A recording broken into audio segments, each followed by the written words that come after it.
Good evening. Good evening. And thank you for being here. We're ready to get started. We have a nice presentation for you this evening.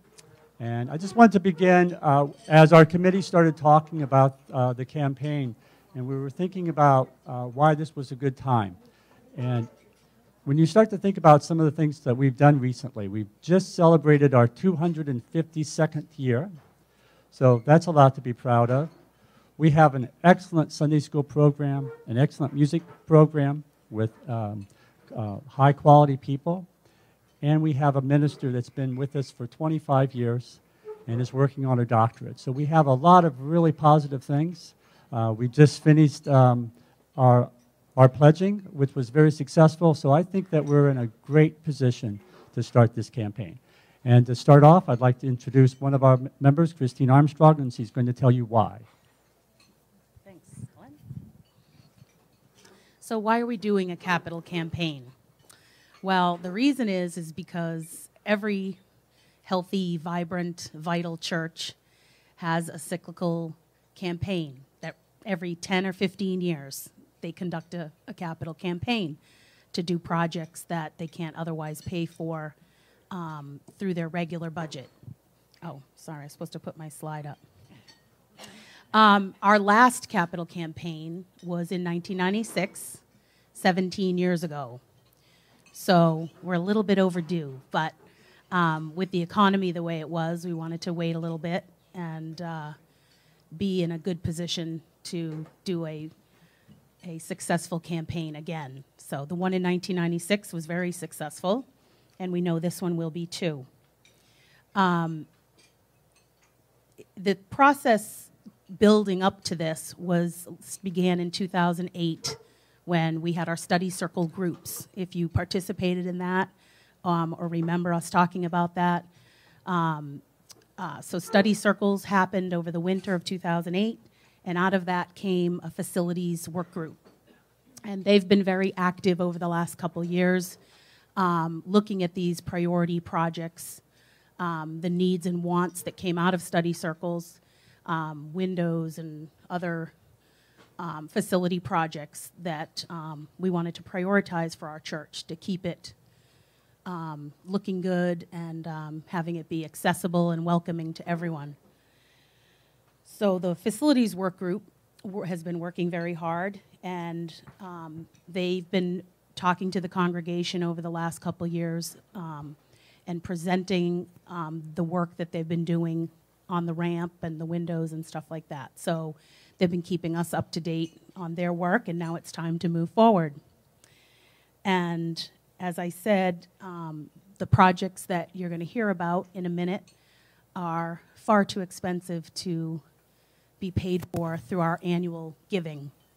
So the capital campaign, Ramp Up Your Welcome, is going to look at solving and funding those priority projects that we've come up with. So now my fellow committee members are going to talk to you about each project, and I'm going to hand it back to Glenn.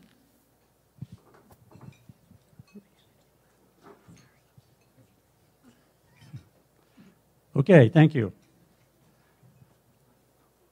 The project that I think we're all very excited about is our new entryway. And as the facilities study group really started to look at this, we wanted to develop an entryway that was handicapped accessible and one that was safe and protected from the weather for people to use. And we also wanted to create an entryway that was attractive for everyone. And as we really started to look at it, the front of the church didn't really work well for us. And as we also considered it, the church is used in several different ways, but there's often are people here in this room. This is where we get a lot of action during the week and with a lot of different events, a lot of different groups. And so this area seemed like the logical place to have a ramp. And also with even Sunday services, people tend to leave from this area of the church. So we settled on this being the logical place to put a new ramp. we contracted with Lynn Smith, a local architect, and we think she's given us a really excellent proposal. It would be covered with a steel roof, so it would be protected from the snow and the weather like we have right now. It would be very attractive, as you can see. It would blend in with the historical structure that we already have. And we repositioned the door on this side, on the south side. And our reason for that was to try to make it as close to the center of what was happening as possible.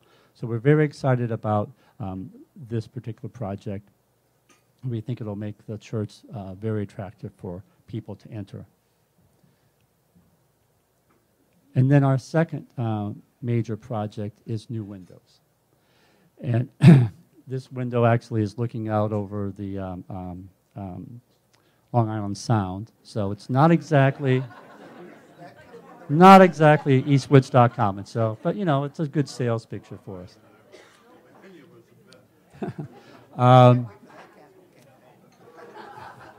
Our windows, as far as we know, were put in right around the turn of the right around 1900, right around the turn of the last century. They've lasted us well. However, they are not very energy efficient, and they need a lot of maintenance. So we were looking at replacement windows, and what we decided was a 6/6 light pattern. And we do have documentation. We have photo documentation that we did have 6/6s in the late 1800s, and we're assuming that that was the original window. We can't really prove that it was a different light pattern. So we've settled on the 6/6, which we think will look very attractive. And we also settled on the sample window that you see up front, which is a Colby in Colby. It's wood on the interior, permanent grids, so we'll be able to paint the interior to look very similar to what we have now, but with a different pattern. And the exterior is aluminum clad, so we'll have very little maintenance. They're guaranteed for 20 years, and we know that aluminum lasts longer than that. So we're very excited about a new energy efficient window that's very easy to maintain, and that we can open and close the tops and bottoms whenever we want. You know, how great will that be that we'll be able to open the top windows in the sanctuary, you know? Imagine on a Sunday, you know, with screens no less, that on a hot summer day we can actually open the top windows. So we're very excited about this project. So the next project we'd like to tell you about will be presented by Mark.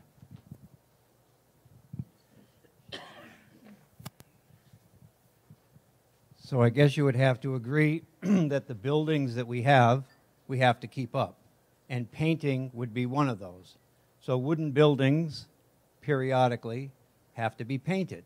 And we have a bunch. We have the windows in the brick building that have to be treated. We have the chapel. We have the church building itself. We have the steeple on top of the church that has to be done. And we have the parsonage. And with all these together, there's a budget figure estimated somewhere around $50,000. And the last time the church was done was 12 years ago. So that's part of it. It has to be taken care of, and as you can see, it needs paint. So that's another one of the items. The next item on our list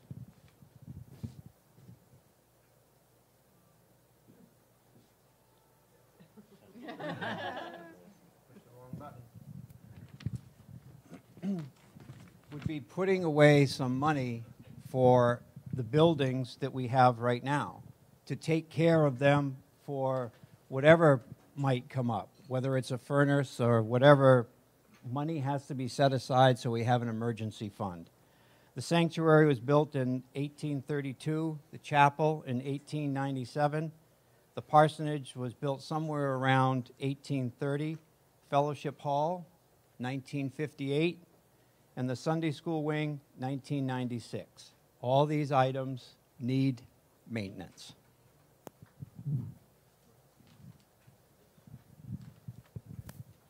I don't really know anything about organs. I just play someone on TV, I guess, who knows something about organs. Our organ was put in, rumor has it, in 1927. I don't think anyone here was actually an eyewitness to the event, but that seems to be what it is. That's Barbara Claire is our best. She says that's when it is, so that's when it is. You may not realize it, but we have awesome pipes. They're in tremendous shape. And the church about 10 years ago invested about $40,000 in these pipes to get them in the condition that they are now. And so the pipes are in beautiful condition. However, we cannot take advantage of these pipes to what they're fully capable of doing because our console is, this original thing from 1927. So what we're talking about is what's inside this cabinet. And, this is probably about how people were getting to church at the time that the console was put in. And so there's literally things in this organ that we cannot make work anymore. And, the company comes in and they say, well, don't use this and don't use that and try to just use this. And, it just degrades over time. And they can only do so much with it. And I think it was recognized 10 years ago that we needed a new console, but it's so much money. They said, okay, let's do the pipes. We'll do the console later. So here we are, 10 years later. We've gotten by with this thing, but it's time to replace it. So just to be clear, sound is still going to come out of the pipes. It's still air going through the pipes, and it's just going to sound better than ever because what's inside here will be new. And this is it's a marvel of its day. It's an electromechanical contraption that translates the organist's finger and foot action into, opening and closing baffles and blowers in the pipes and allows you to play tunes. But the kind of stuff that they can do today is just incredible with, electronic brains that they put inside here so that when the organist is doing their thing, it makes it a lot easier to realize the full potential of the pipes. So we get the most out of this great asset that we have. You have a question? Not a comment? Comment, yes. All right. I just wanted to say to all of you who just hear the music and it goes in one ear and out the other, this monster is really pretty wonderful. Our friends in the Hill Church tore out their pipe organ many years ago. And Leilani Nixon, who is playing it, is agitating for a new pipe organ. I wish them luck, but it's a terrible thing to start from the bottom and start over. So we are so fortunate to have our own monster, and it has been kept in very good repair. And that's the secret, I think, of the whole thing. So whatever we have to do is really well worth it. Amen. Thank you, Barbara. So it is quite expensive. It is probably going to cost $50,000 or $60,000 to replace the guts on this thing. But it fits within the scope of the campaign that we're doing overall here. So, any questions about the organ specifically? Will they continue? Is the keyboard the same? Right. The exterior stays the same. What would happen is the keyboards will stay the same.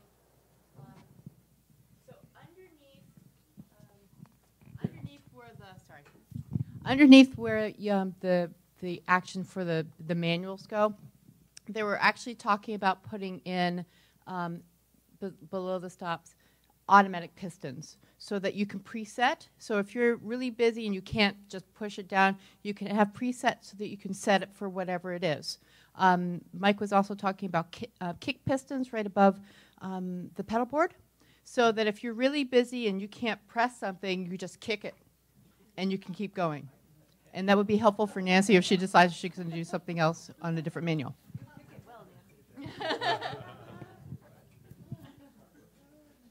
Okay, thank you. All right, so we got from 1927 to here on that console. I think we did pretty well, but it's time to move forward on that. Only because the church has really taken because the church is taking care of it. Yes, very good. Okay. All right, so next I'm going to turn it over to Kirsten Forster. Well, not only do we have awesome pipes, we have awesome youth. And we also have some very wonderful youth leaders that provide excellent programs for us. And what we'd like to do is to set up a fund for our young people so that they can all participate in events like the National Youth Event, go to Silver Lake, confirmation, compassion camp around here. All of these things cost money and often add a real cost that the parents can't always bear. And we'd like to make sure that all of our youth in the future get to take advantage of these. So that's a gift for our young people and for our future. And next, Rick, we'll talk about his bricks. Oh. Not yet. Not yet. I didn't know if everybody knew, but the packets that were handed out earlier include these slides. So if you wanted to follow along, it might make it easier if you can't understand what we're telling you. My job is actually tell you how much for each one of the projects. The new entrance or the ramp is $100,000. The windows is approximately $40,000. Painting is $50,000. The organ is $60,000. Youth scholarship is $20,000, and buildings and ground is $30,000, which gets us to our number of $300,000. Now, those numbers were not just picked out of a hat. We did get estimates up front and kind of have an idea going forward. And so we're pretty clear that these should be our numbers. We haven't isolated down to who's going to be doing what project at this point. So that's that. Next is how we're going to recognize all the donors. Doesn't matter what level. It's just anybody who donates any money. I was going to have Vanna White help hold this brick so that you could see. These are going to be the recognition bricks, and they're engraved, and we can do up to 36 letters. And they're going to take the place of the front walkway to the church. So we currently have these color bricks now that Mark and Glenn put their labor in, and we're going to rip that all up and and replace them. And how we do that, we're not quite sure whether we're going to do them one brick at a time or we'll do a bunch. But we're going to try and keep it from being a mess. So, but that's the recognition.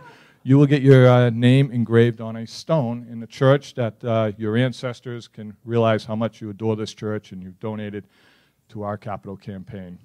And now back to Kirsten. Okay, and we are on our way.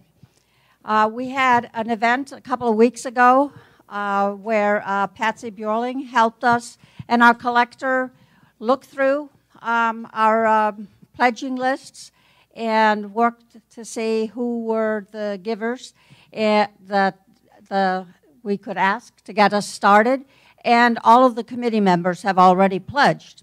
So the great news is that we have available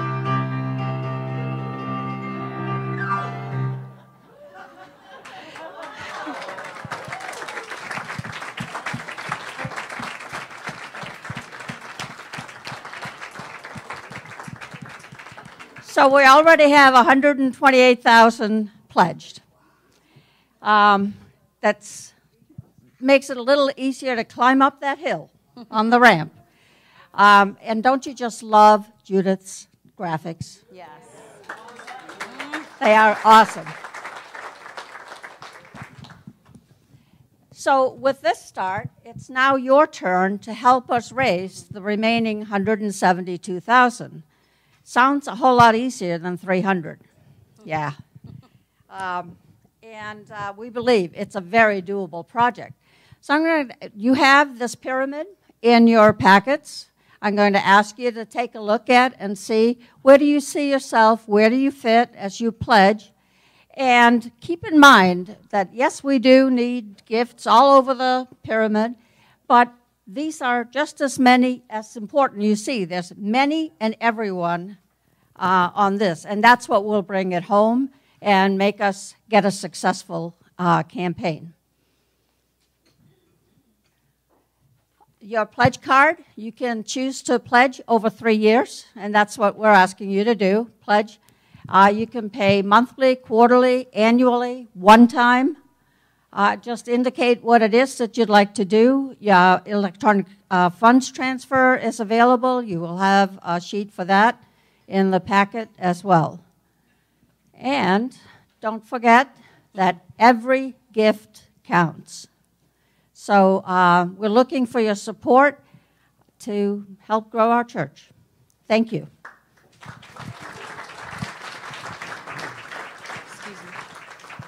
So, just one moment. Just a couple of thank yous, and then we're going to take questions. I wanted to recognize Bob and John Davis. They provided us with a substantial donation, and they graciously gave us permission to use their donation for our startup expenses. So the printing and the catering and all of those things to get the campaign underway and to make it the success that it's already on its way to being is thanks to Bob and John.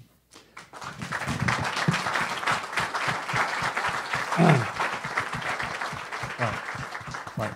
I'll have to say Bob is in Seattle, so hopefully he feels these positive vibes coming through.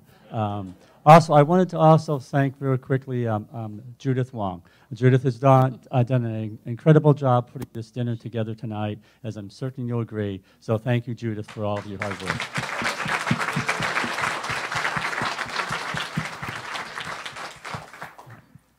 So now, if you have any questions about anything that was presented this evening, we would be glad to entertain those. So, I just had a question about the monthly pledges. How do we do a monthly pledge if we don't want to do an automatic deduction? you could then just put it in the plate every month, or you okay. could send it in to our regular address. Special envelopes, or you just put it in? Just make certain that you put capital campaign in the note line. Okay. And as long as you do that, we'll make certain it gets Okay. applied to the proper account.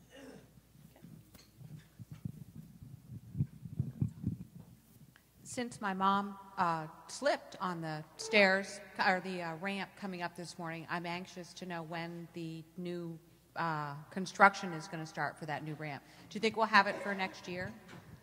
You know, I think that's a real possibility. I mean, we'll have to, the campaign is over on Palm Sunday, Yeah. which is 2 months from now, right? 6 weeks. Right. I knew that. Right. Right. I just was testing everybody. Right.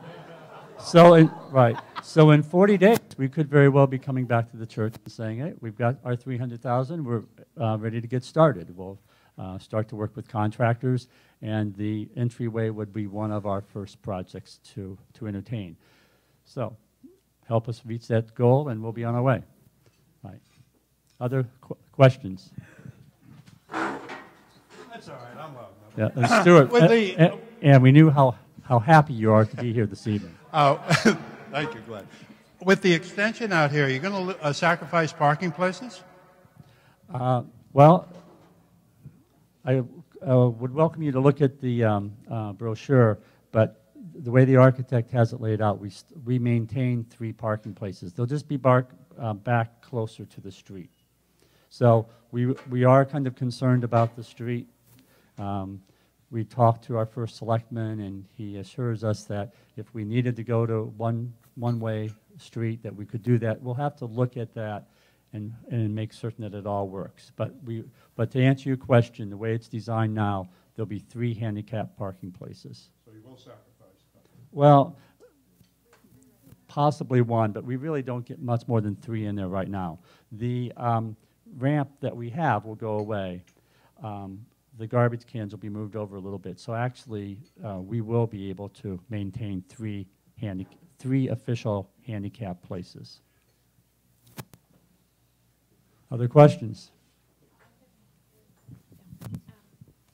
I just wanted to make a comment about the pipes, because whenever we show the pipes, we always show what we all see in the sanctuary. And I just want to remind everyone that the actual pipes that we hear are all behind there. There's 300 of them. So that's why it costs so much to maintain them when we did that big project last, the 10 years ago. So there's a lot going on behind what we see in the sanctuary.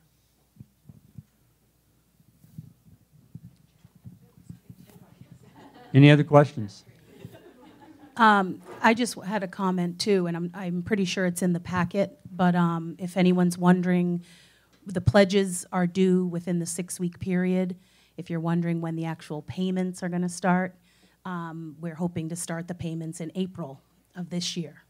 So if you got the automatic withdrawal or the EFT, or if you're just writing a check and putting it in the basket, then those would start coming in April. Great, thank you. And so I actually have the first pledge was dropped off to me as someone left. So go home, think about it, talk to your spouse, and honor the church with your pledge. So thank you very much. Oh, one more question. Hold on, Dieta. I only have to speak because it's tax season. And of course, a few of you know that I'm a tax accountant, but I just wanted to remind you that if anybody has any old stock certificates sitting around, that you could actually donate your stocks to the church, and you get the full value of the stocks as far as your pledge, but you won't bear the cost of the capital gains. So if anyone's confused on that, you can email me or talk to me, but it's a great way to donate to your church is to gift stock. I see a lot of blank faces. Okay, thank you. But you can email me and talk to me about it. It is a wonderful way to give to your church is to gift stock. So if you have some old stock sitting around, it's a wonderful, wonderful way to give to your church without bearing costs for capital gains to yourself. Okay, thank you. And of course, just like the regular pledging, all the gifts are tax deductible. And you will receive whatever capital campaign donations you make in the same annual letter that you get for your annual pledging. You'll get that all actually separated out so you can see what you gave annually and what you gave to the capital campaign, but it'll all be in the same letter for tax purposes. Stuart. Yes, these projects been prioritized, and if so, what starts when, and with almost 50% in the coffers, can we expect to see something going on? We haven't really prioritized them yet because we really didn't know until a few days ago how well we were doing. So as the campaign finishes up and we know where we are, then if we don't make the $300,000 amount, then we'll be back to the church. It would be a church decision on which projects get funded first. So we'll be back to the congregation as a whole. Hopefully we get to the $300,000 mark and we don't have to make those decisions. We'll be able to go ahead with all of them. So that's our hope. But and we'd be working with the society. If we do make the $300,000, obviously we won't have that all in our hands all at one time. We'd be working with society committee to try and get them scheduled so that we can pay for them in the best manner possible. So, but either way, we'll be back to the church to make that decision. Kristen?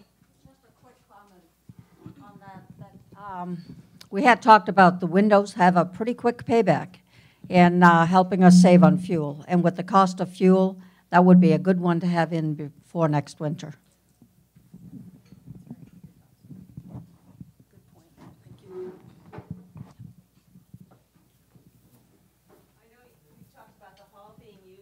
Other groups, and all the memorial services and other community events. Is there a plan to reach out to the community at large beyond this congregation? That is stage 2 of our capital campaign.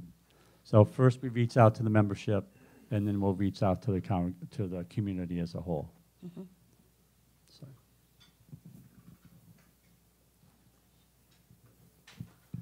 Well, thank you again for coming.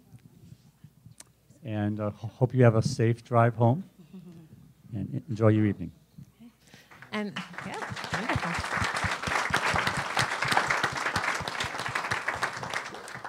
And so as we leave, I hope that you'll just relish this evening and know that it was so wonderful to see all of you be able to sit and enjoy the fellowship and the wonderful meal and not have to be worried about clearing dishes and running the dishwasher and doing all the hard work that you usually do. It was just, I know, it was just, it's like being at home and have someone waiting on you. It's just lovely. So it was just really wonderful to be together as a congregation and a church family, and I'm really glad that everyone was here. So as we go on our way, I wish you safe journeys home, and know that you are today and always surrounded by God's love, the peace of Christ, and the strength and comfort of the Holy Spirit. Amen. You're welcome to take the flowers, just leave the vases.